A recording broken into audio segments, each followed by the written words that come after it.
Bonjour à toutes et à tous, et je suis heureux de vous présenter aujourd'hui le sujet de la QVCT et de son importance stratégique pour les entreprises. Alors, ce sera très court, mais très instructif pour prendre conscience que la QVTC, c'est vraiment pas un baby-foot, une corbeille de fruits, etc. C'est vraiment quelque chose de plus puissant. On joue sur la santé mentale, la santé physique et la santé sociale des collaborateurs du système, de l'organisation. Et c'est en ça qu'elle octroyera de la performance, de l'engagement, de la fidélité. Ça jouera, vous allez voir, sur la marque employeur aussi. Alors, ce que je vous propose, c'est pourquoi il faut booster sa QVCT, quelques chiffres clés. Quels sont les bénéfices de mettre en place une vraie politique profonde, 360 degrés de la QVCT, le top 9 pour vous donner des idées, pour vous inspirer, et puis si vous avez envie d'aller plus loin, ce sera la conclusion, et je vous libérerai.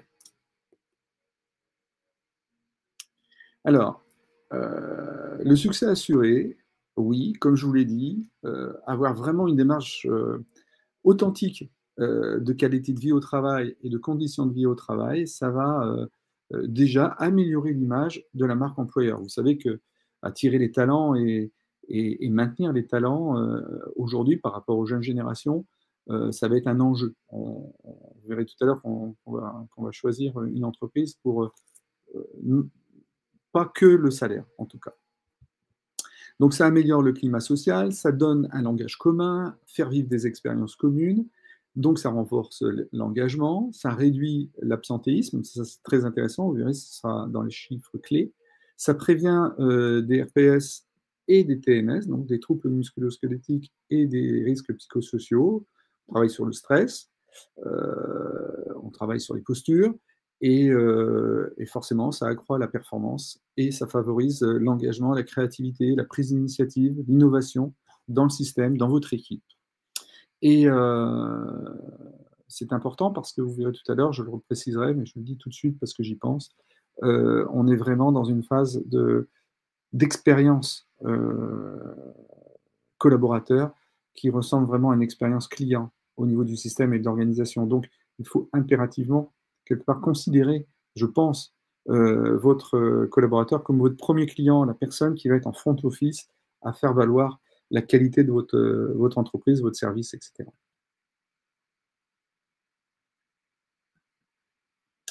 Donc, quelques chiffres clés.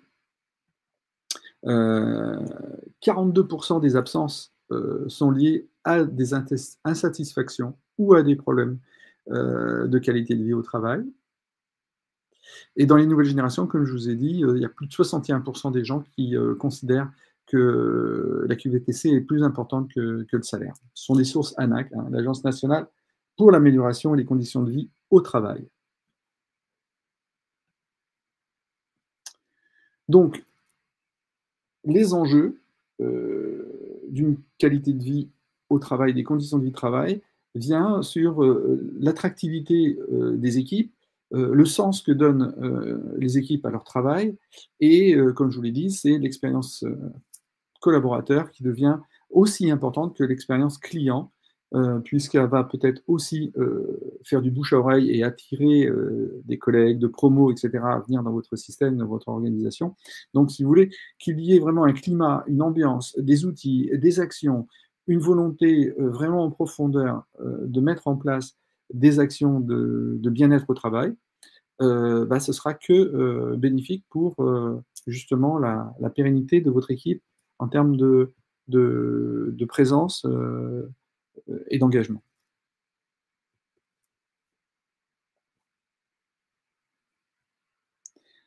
Alors, qu'est-ce que c'est et de quoi parle-t-on quand on parle de la qualité de vie au travail? D'abord, c'est un management engageant, un management bienveillant, un leadership qui met au centre l'équipe et la performance et l'initiative de l'équipe. Donc, il y a des postures à travailler.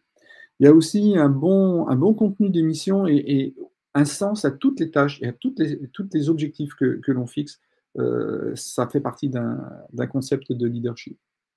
Bien sûr, la QVTC, une fois qu'on a réglé le problème de la posture managériale, c'est des outils pour prévenir d'une bonne santé mentale, d'une bonne santé physique. Et ça, on sait qu'en épigénétique, on a une science maintenant qui nous permet de modifier le terrain héréditaire que l'on a tous, et l'hygiène de vie est intéressante à développer. Puis enfin aussi, la sérénité et la tenue d'un poste et d'une mission vient aussi par le développement des compétences. C'est pour ça qu'il ne faut pas hésiter à mettre en place des plans de formation ou des programmes de formation sur 3 thèmes. La formation traditionnelle qui va apporter 10%, engager avec des objectifs SMART les gens à appliquer des concepts de la formation pour qu'ils commencent à expérimenter de nouveaux savoir-faire. Et enfin, pour le savoir-être, les 20% restants pour acquérir la compétence, nous encourageons vraiment à mettre en place de l'intelligence collective, des ateliers de co-développement pour apprendre des autres, pour s'enrichir de situations qui nous permettent de retravailler les concepts vus théoriques en formation appliqués à des situations. Ça marche très très bien aussi. Donc quand vous allez investir 1 euro dans la qualité de vie au travail, dans des actions de formation, de management, de conférences, de sensibilisation, d'expérimentation, vous aurez un retour investissement à peu près de 13 euros. C'est des chiffres, encore une fois, qu'il faudrait quelque part mettre à l'épreuve de chaque expérience, mais globalement, on voit qu'il y a vraiment, pour 1,5 €, je vais économiser ou je vais avoir un rendement de 13 euros. Alors, il y a des côtés intangibles qu'on ne peut pas mesurer, mais il y a des côtés très tangibles, c'est les arrêts de travail, les coûts des arrêts de travail, le coût de la formation, le coût de l'apprentissage à mettre quelqu'un qui est parti et donc qui est à remplacer avec un nouveau collaborateur, etc. 85% considèrent que l'augmentation du bien-être en entreprise renforce la fidélité et l'engagement dans l'entreprise. Donc c'est quand même pas neutre. Et on a mesuré 12% de plus de productivité lorsqu'on est heureux au travail. Alors, les 7 grandes tendances 2024-2025 en termes de qualité de vie au travail, c'est la gestion du temps, l'équilibre entre vie pro et vie privée, comment je gère et comment j'active des outils pour pouvoir bien équilibrer cette vie, y compris la déconnexion numérique, sur lequel on a des sujets à porter pour que tout à chacun trouve sa stratégie de déconnexion. L'activité sportive, qui a été une cause nationale avec les Jeux Olympiques, mais 30 minutes d'activité par jour, donc on remet le pied à l'étrier à l'ensemble de l'équipe qui veut bouger un peu plus. Prendre soin de sa santé mentale, globalement, c'est un vrai sujet, et c'est même un sujet gouvernemental. Il y a la notion de culture d'entreprise, hein, les valeurs de l'entreprise et les attitudes attendues de l'ensemble de l'équipe, qui est aussi un facteur clé, une grande tendance pour mettre les gens et aligner les gens à, à une appartenance commune, des espaces de travail innovants, confortables, ergonomiques, encourager le développement personnel des équipes, ça aussi c'est une grande tendance, et promouvoir un management, une posture managériale collaborative, bienveillante, avec un leadership qui va bien. Donc ça, c'est les grandes tendances, il y en a 7. Alors, à la limite, on pourrait se poser la question, quelles sont les grandes initiatives que prennent certaines entreprises pour pouvoir apporter des bonnes conditions de vie et une qualité de vie au travail de ses collaborateurs?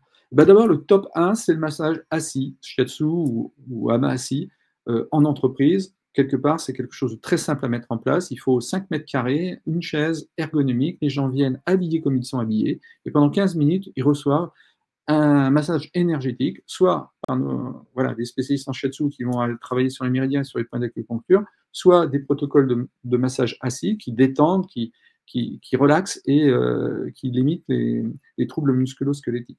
Il y a aussi un atelier qui marche très très bien, qui est très prisé, c'est le yoga des yeux pour la fatigue sur écran. On est tout le temps sur écran, vous voyez là, je travaille sur écran, vous êtes sur écran. Les ateliers d'automassage en Douyin, qui permet d'avoir un outil pour se relaxer, pour se détendre. Et puis, je vous l'ai dit, hein, l'art de la déconnexion numérique, ça aussi c'est très demandé parce qu'on a une charge mentale liée à la connexion qui est importante. On lutte contre le stress avec des ateliers de respiration, de relaxation, de méditation, de cohérence cardiaque. Ça aussi, c'est très demandé. Le coaching individuel pour une prise de poste ou pour du co-développement en atelier de management, comme je vous l'ai dit. Des ateliers pour prévenir des troubles musculo-squelettiques avec des étirements énergétiques au travail, ça marche aussi beaucoup.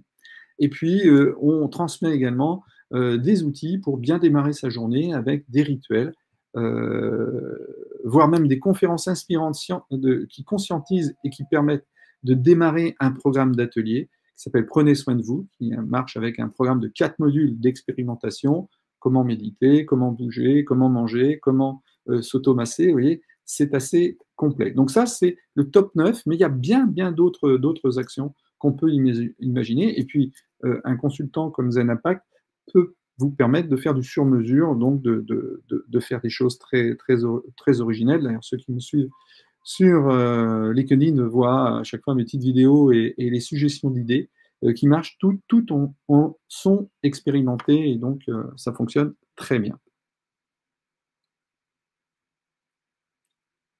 Voilà, donc j'espère que vous avez pris l'importance par cette petite intervention de la qualité de vie et comment ça peut être un levier stratégique de fidélisation, d'attirer les talents, d'avoir vraiment une grosse implication, une grosse innovation, un gros engagement, et puis aussi faire du bien aux gens, vraiment s'occuper vraiment de leur santé mentale, physique et euh, sociale. Donc, on a 30 fiches actions type dans notre catalogue, du bien-être, du développement personnel, des conférences inspirantes, des sensibilisations aux soft skills, les compétences douces, intelligence émotionnelle, communication non violente. Bref, on a tout un catalogue qui demande qu'à être parcouru. Voilà, donc si vous voulez aller plus loin avec nous, vous laissez un message, nous serons heureux de répondre à toutes vos questions. Merci beaucoup d'avoir été là, d'avoir pris ces petites minutes avec nous, et puis je vous dis à très vite.